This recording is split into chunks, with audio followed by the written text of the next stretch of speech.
Hello, and welcome to the Modern Context Podcast. I'm your host, Yasmin Aliyah Khan, and as always, I'm so happy that you're here. If you're back, thank you for coming back, and if it's your first time, I'm glad to have you. We are fully in December. 2024 is nearly upon us, and I'm curious, are you guys making New Year's resolutions this year? Is that still a thing, or have they been canceled? Are they just not cool anymore? I know gym memberships always boom around this time of year, but I've always wondered if that was a new year, new me thing, or more just the fact that by now, by January, people have spent the better parts of November and December eating and drinking. After 2 months of Halloween candy and Thanksgiving pies and Christmas cookies, not to mention all of the eggnog, your body naturally starts to crave some vegetables, doesn't it? I have an irrational fear of scurvy, so I'm always trying to get my vitamin C in.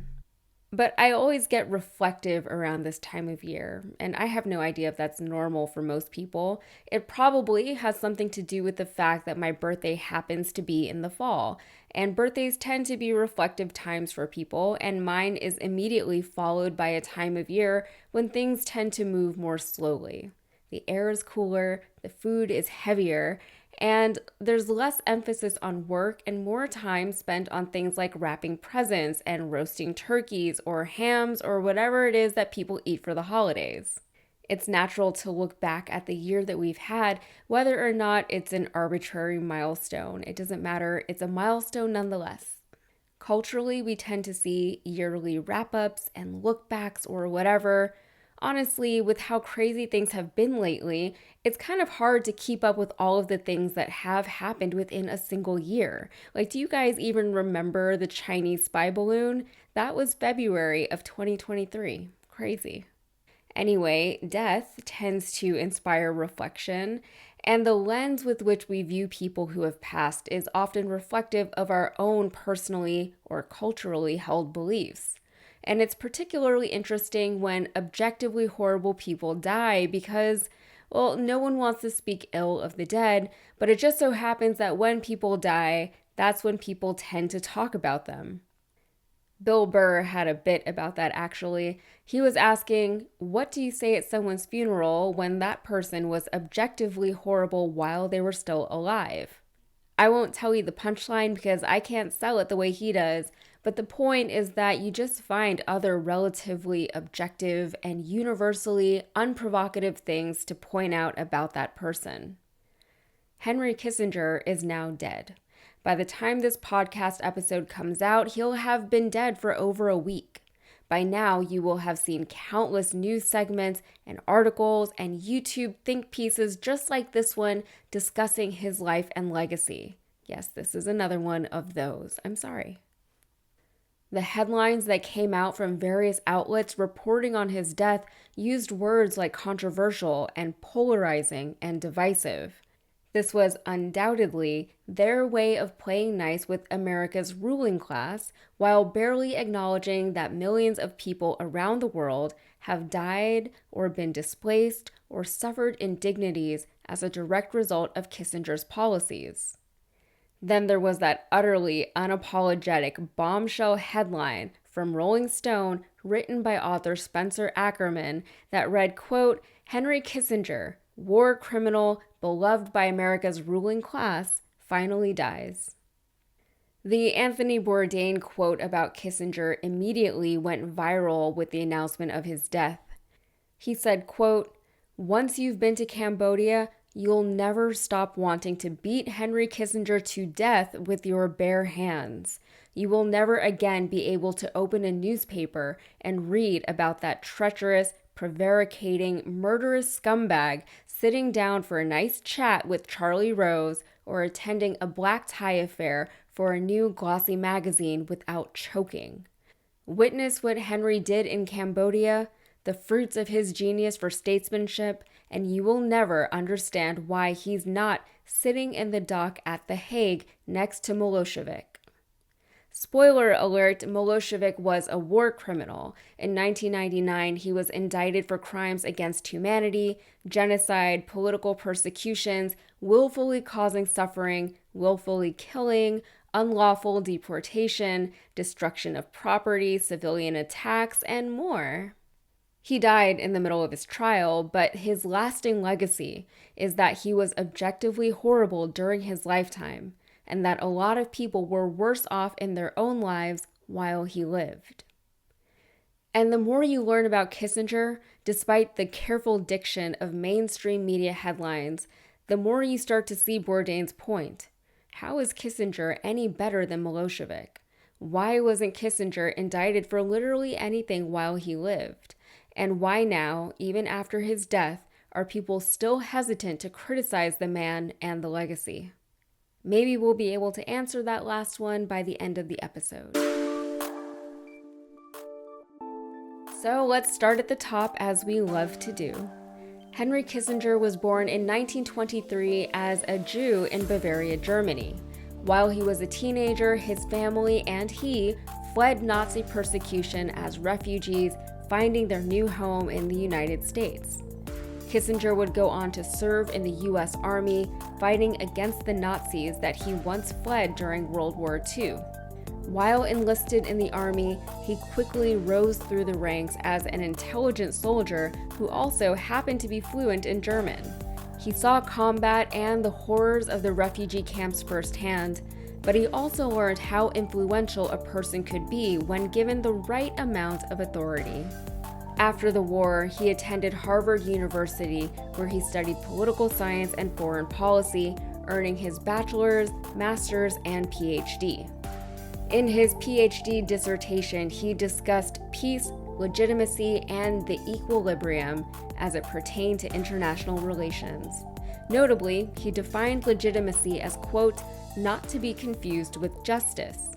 It means no more than an international agreement about the nature of workable arrangements and about the permissible aims and methods of foreign policy. This ideology, along with the principle of realpolitik, would serve Kissinger in his future work in government. These two ideas combined essentially boil down to the somewhat Machiavellian notion that results are the only things that matter in politics and foreign relations. How those results are achieved and the morality of the methods used are seen to be as significantly less important. By the 1950s, Kissinger would become a Harvard professor, and he actually became known for his expertise on nuclear weapons. During this time, he wrote a few books on foreign policy, and for the majority of the 1960s, he served as a foreign policy advisor for Republican presidential candidate Nelson Rockefeller. However, at the same time, he was also advising the Democratic president Lyndon B. Johnson on foreign policy in Vietnam. It was during this time that Kissinger would earn a reputation for being a mastermind of the Cold War era. And remember, the Cold War was basically the aftermath of World War II, a war that Kissinger fought in and experienced firsthand. His own personal experiences growing up as a Jew in Nazi Germany, facing adversity and bullying, and ultimately having to flee his home as a refugee, are believed to have shaped his worldview and piqued his interest in foreign affairs. He was known for his charisma, his intellect, and his ability to network with whoever he felt he needed to align himself with. Throughout his career, his personal feelings, motivations, and ambitions would often be his top priority, as was evident in his work in government. If you asked Kissinger, he would probably tell you that politics wasn't personal, but for him, it kind of actually was. In 1968, Nixon won the Republican nomination for president over Rockefeller. Despite believing Nixon to be unfit for the presidency, and despite actively working with the then Democratic president, Kissinger offered his services to the Nixon camp, a move that would eventually secure Kissinger's place in the Nixon administration as National Security Advisor. Once Kissinger was solidly in a position of power, he would wield it unapologetically and without hesitation. So let's just get into this because it's not going to be fun for anyone. First, let's talk about how Kissinger was simultaneously advising a Democratic president and his Republican opponents, first Rockefeller and then Nixon.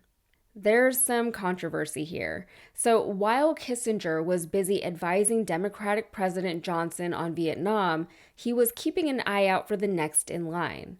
Johnson was wrapping up his second term in office, so he wasn't running for re-election, and Kissinger wanted to support a Republican. He started off backing Rockefeller, but then switched to backing Nixon when Nixon won the Republican nomination. And then he helped Nixon to win the presidency. Maybe. There's debate as to whether or not Kissinger's actions are what actually contributed to Nixon's victory, but either way, the intention was certainly there. Kissinger was working with Johnson until Johnson left the White House, so he was privy to a lot of inside information regarding the war in Vietnam and the peace talks. The war wasn't going well for the U.S. There was unrest at home over the war, and it was costing the U.S. men, money, and clout. Nixon, at the time he was running for president in 1968, was a private citizen. In the 1950s, he had served as a senator for a few years, and then he was vice president under the Eisenhower administration. But by 1968, he had been out of office for a few years. He wasn't serving in any official position in government. And this is important because of something called the Logan Act. This is a federal law that prohibits unauthorized American citizens from negotiating with foreign governments and interfering in diplomacy. To do so would be treason. When Nixon took office in 1969, FBI Director J. Edgar Hoover informed the new president of the X envelope. The X envelope contained proof in the form of wiretaps that in 1968, Nixon, as a presidential candidate and private citizen, violated the Logan Act to commit treason and conspire with the South Vietnamese to sabotage peace talks in Paris that were seeking to end the Vietnam War. But how did Nixon, a private citizen, have the intel or the access to disrupt peace talks with a foreign adversary during a Democratic administration? The answer is Kissinger.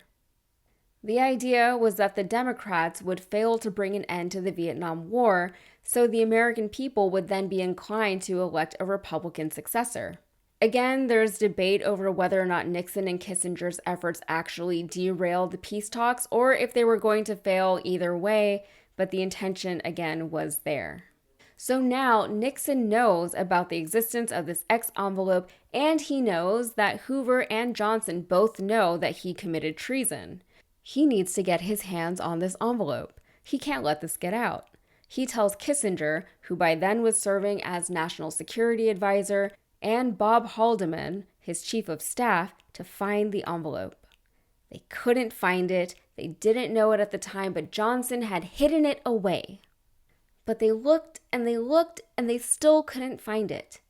But they had to find it, even if it meant breaking into the Democratic headquarters at the Watergate. And the rest is history. By the time Nixon was sworn in as president, Kissinger had already deliberately made efforts to extend the war in Vietnam to better serve his own career and political agenda. Once Nixon was in, Kissinger would have to actually find a way to end the war. And he did, but you're not going to like the way he did it. What's it called when a nation bombs another nation indiscriminately, killing innocent civilians, destroying lands and properties, and crippling a government, all in the hopes of hitting some elusive target? It's called carpet bombing, and it's a war crime.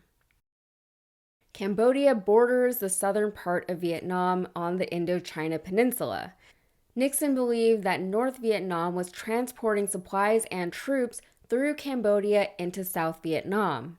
Cambodia, in all of this, was technically neutral, but in an effort to cut those Vietnamese supply lines, wherever they were, they didn't actually know, Kissinger approved a secret operation to just bomb the whole country indiscriminately without the approval of Congress, really without the whole of Congress and the public even knowing about it for years.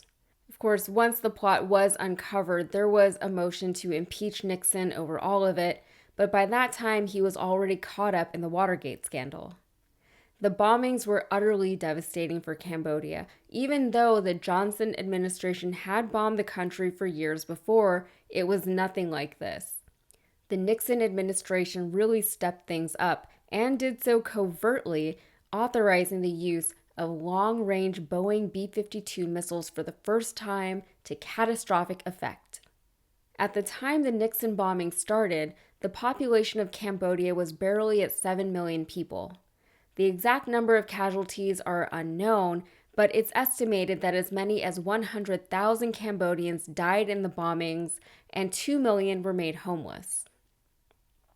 So now villages have been leveled, people have died or have sustained significant crippling injuries, and the government is in shambles. Not only that, but there are undetonated missiles everywhere, turning the country into an active minefield. To this day, there are still active missiles in Cambodia.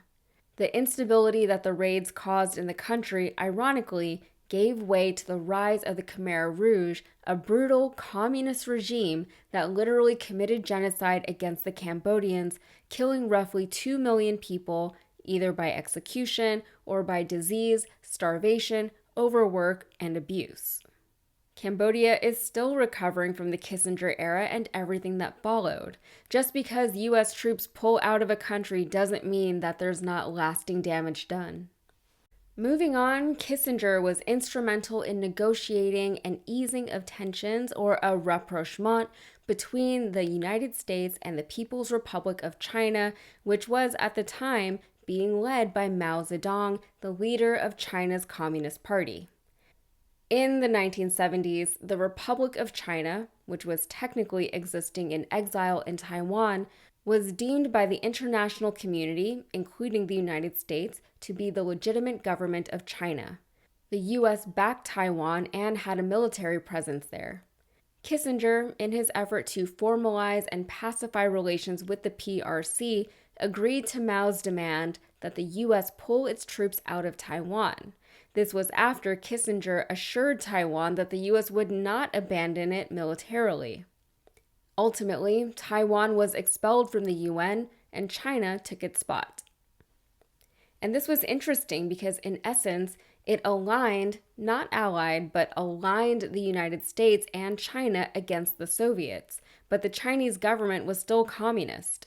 The U.S. was actively involved in the Cold War, which had the express stated purpose of stopping the spread of communism around the world.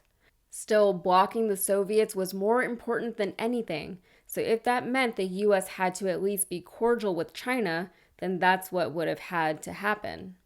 To be fair, it was weird for the Chinese too. Moving on, additionally, Kissinger is given credit for the U.S. dependency on Saudi oil and for the arms for oil deal that we still have in place with them. Back during the Roosevelt administration in the 1940s, Roosevelt struck a deal with the Saudi king that Saudi Arabia would supply oil to the United States for the next 60 years. In exchange, Roosevelt promised that the U.S. would not allow for the creation of Israel. But then Roosevelt died, Truman took over, and just a few years later, the U.S. was formally recognizing the creation of the State of Israel.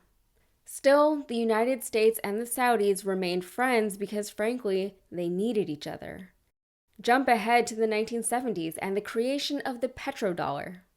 On October 6, 1973, several Arab nations launched a surprise attack on Israel, kicking off what came to be known as the Yom Kippur War.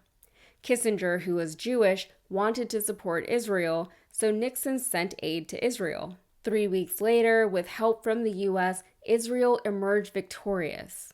Saudi Arabia, as you can imagine, wasn't happy about this, so they hiked up the price per barrel of oil in response. The U.S. economy, which was directly tied to Saudi oil, suffered a stock market crash and saw skyrocketing inflation. Kissinger, seemingly one step ahead of the Saudis, used the price hike as justification to threaten military action against them. Instead, Saudi Arabia came to the negotiating table. The following year, the Saudis agreed to sell its oil in U.S. dollars exclusively, thus creating the petrodollar, And they agreed to invest petrodollar revenue back into the U.S. Treasury. In exchange, the U.S. committed to supplying the Saudis with military aid and weapons, and they promised that Israel, which at this point had expanded its territory, would return to its original 1948 border.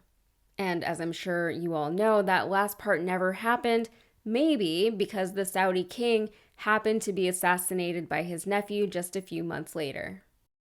All of this, by the way, was kept secret until just a few years ago in 2016, apparently because the Saudi king didn't want his subjects to know that he was friendly with the Americans. The Saudis still were mad at the US for backing Israel during the Yom Kippur War, so it would have been a bad look for him. Just prior to this deal, Nixon decided to float the dollar, which means that he switched from the gold standard to a fiat currency, tying the value of the dollar to the fluctuating international markets. Now, with the Saudis selling its oil exclusively in dollars, other nations would also have to conduct oil operations in the US currency, bolstering the dollar. However, now the Saudis own a ton of US debt, which they've not been afraid to leverage in the past. What else? Pakistan and Bangladesh. So modern day India, Pakistan, and Bangladesh used to be one big country until it gained independence from the British in 1947 and the British partitioned it. They created India and Pakistan, but Pakistan consisted of West Pakistan, which is modern day Pakistan, and East Pakistan, which is modern day Bangladesh. So this one country was split in two with all of India in the middle. West Pakistan was 1,000 miles away from East Pakistan, so given cultural differences and the immense distance between them, it was all very difficult to govern. The East Pakistanis decided to fight for their independence. So West Pakistan, in an attempt to quell the independence movement, committed genocide and other atrocities in what would become Bangladesh, and the United States, under Kissinger's advisement, let it all happen. Anywhere from 300,000 to 3 million Bengalis were raped and or killed during the pogrom, and 10 million refugees fled from Bangladesh to India. But Kissinger was more concerned with preserving his tenuous relationship with China. And maybe an argument can be made that this didn't really directly involve the United States, so why would we get involved? Could Kissinger really be blamed for inaction? And that argument might have some credence, except for the fact that they did get involved. The Nixon administration armed Pakistan, violating an arms embargo to do so. Kissinger himself hated the Indians, regularly disparaged India's female prime minister, and enabled the atrocities committed by his Pakistani allies. And moving on to Indonesia, we've got East Timor. Kissinger conspired with an Indonesian dictator named Suharto, and he greenlit an Indonesian invasion of West Papua and East Timor, modern-day Timor-Leste. Again, since the U.S. wanted to remain friendly with Indonesia for strategic geopolitical reasons, Kissinger and then-President Ford didn't want to tell the dictator no. And again, not only did they do nothing to stop any pending atrocities from being committed, they enabled them, illegally and secretly funneling weapons to Suharto, bypassing congressional approval to do so, allowing Suharto to kill hundreds of thousands of people between the two regions. Kissinger and Ford, in a meeting with Suharto just before the invasion, told him to just be quick and be quiet about it. Okay, there are more, but this is the last one that we will talk about in this episode. Chile. It's 1970. Chileans democratically elected a socialist president, Salvador Allende. Two U.S. corporations controlled the majority of Chile's copper production, so Allende wanted to nationalize the industry, bringing some of that money back into the country. To Kissinger, this was communism, and he hated it. So he directed the CIA to stage a coup in an attempt to keep Allende out of office. And this part will sound familiar. The coup didn't go as planned, but the plan was to get Chilean Congress to not certify Allende's election victory, stop the steal, etc., etc. But while the coup itself was unsuccessful, the overall goal of getting rid of Allende was. A military junta took power in Chile, installing Augusto Pinochet as leader, killing over 3,000 Chileans, capturing and torturing tens of thousands of Chileans, and driving Allende to commit suicide. A week later, Kissinger denied that the U.S. had any involvement in the coup. Pinochet would go on to gut the country's social welfare programs like healthcare and pensions and labor rights. He would allow the country's resources and workers to be exploited by foreign interests, and he subjected Chileans to various forms of torture like waterboarding, electric shocks, and physical and sexual abuse. But he wasn't a communist, so Kissinger was fine with all of it. At the beginning of this episode, I asked why now, even after his death, are people still hesitant to criticize the man and the legacy? And it seems to be a matter of patriotism, or maybe more like nationalism.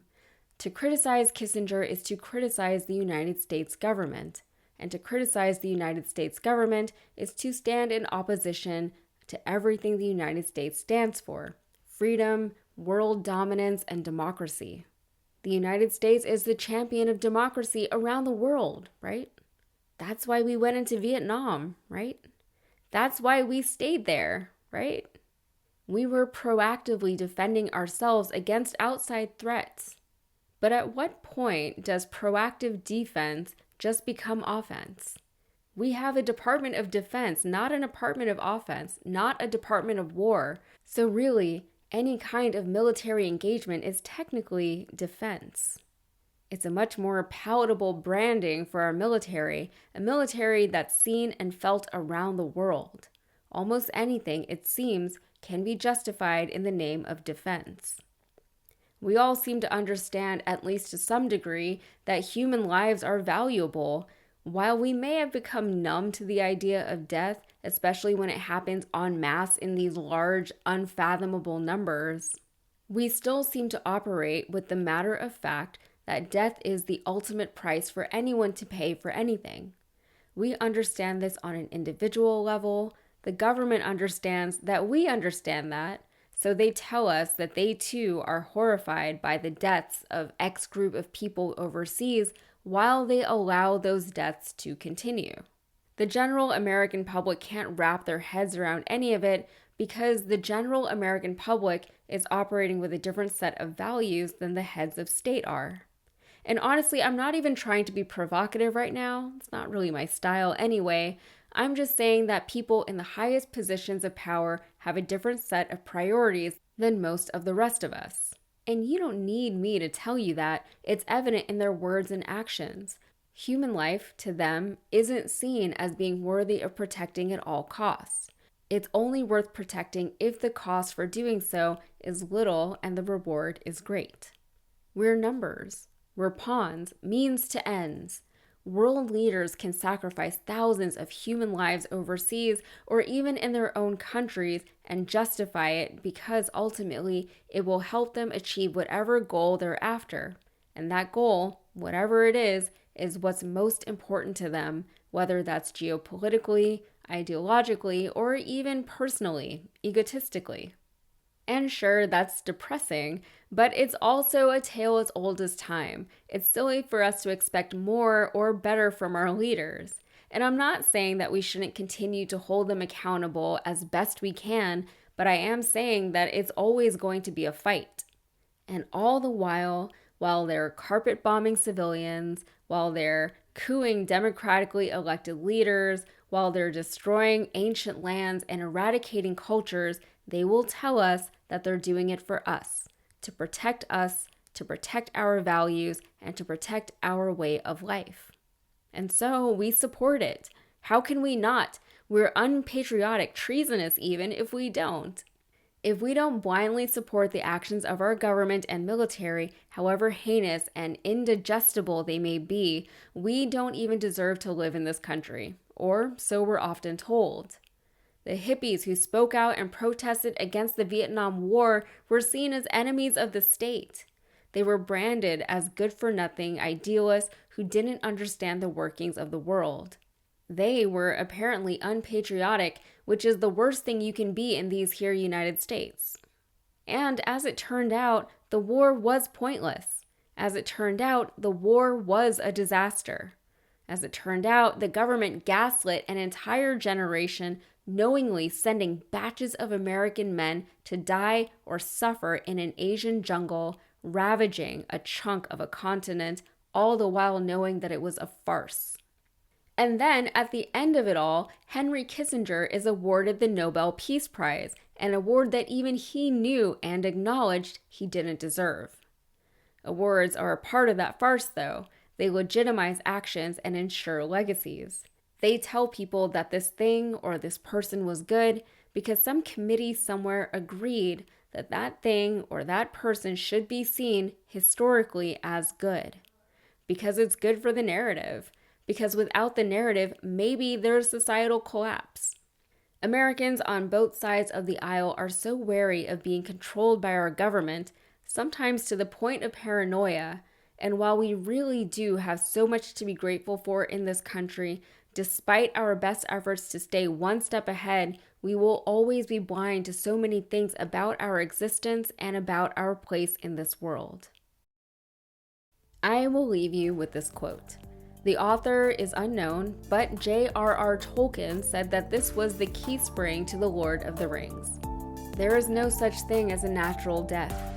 Nothing that happens to man is ever natural, since his presence calls the whole world into question. All men must die, but for every man, his death is an accident, and even if he knows it and consents to it, an unjustifiable violation. All right, that's it for episode 9 of the Modern Context podcast. That was a lot. I know it was so much. It was a lot to research and to write and whatever, but I really hope that you continue to dig deeper because there really is so much more to all of these individual stories that I just touched the surface on. Anyway, until next time, we would love to hear from you. Please reach out to the show at hello@modconpod.com with any suggestions or questions you might have for us. Also, don't forget to follow and subscribe to the show wherever you get your podcasts. Find us on YouTube and tell your friends about us. And of course, thank you all for listening. Have a great day. Have a great weekend. See you next time. Cheers. Modern Context is a Rabble Babble production, produced by Brandon Morgan and recorded live in Houston, Texas. For Modern Context, I'm your writer and host, Yasmin Aaliyah Khan.